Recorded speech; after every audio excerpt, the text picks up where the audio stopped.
sit in the car. Tell us your thoughts. Well, before I talk about that, I'd like to know how Memo is doing. Does anybody know? I just got a message that we'll have an update very soon. Okay. Well, Memo's accident certainly put a damper on everything for me.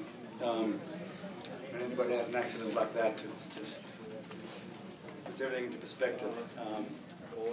But no, my stint was okay. I haven't driven these cars for 4 years, so it was pretty tough. My job, I think, was really just to keep the car on the lead lap and do enough time to, they say, in case we win the watch.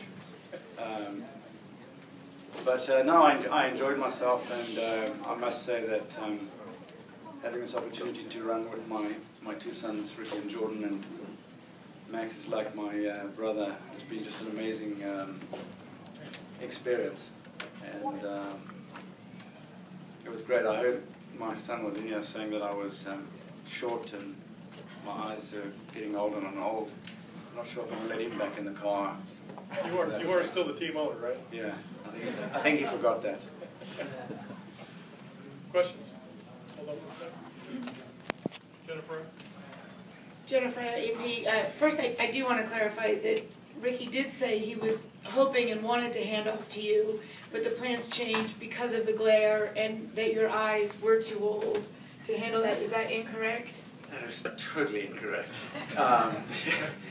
Well, I guess that's what Ricky thinks, but no, yeah, obviously I wanted to get the car to him, but we did have a plan, and that was that Ricky was going to start, and if there was going to be a big, let's say there was going to be a caution in any second stint, I would have then got in.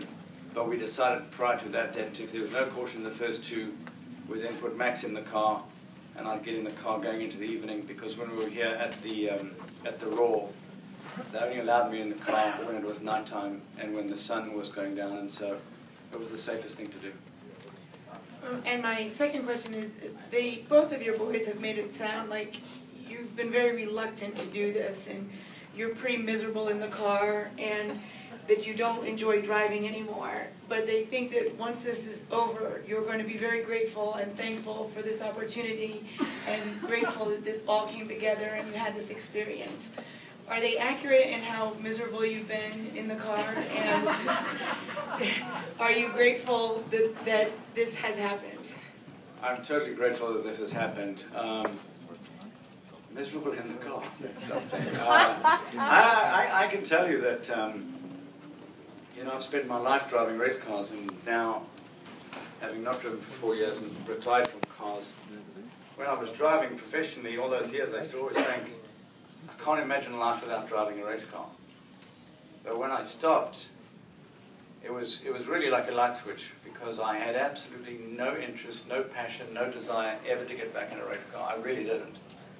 And I think it's the greatest thing, because you could just hang on and hang on and hang on and just keep trying to do it. But I really had no interest, but obviously an opportunity to do the 24-hour and having both of them and Max with me, I had no option but to do it. And I enjoyed the build-up to it. I can tell you that when I woke up this morning, it was hell. I remember thinking, I have never been this scared in my entire career, because all I had to do was make a mistake and the whole program would have been over for that. But I'm very grateful that they allowed me to do this.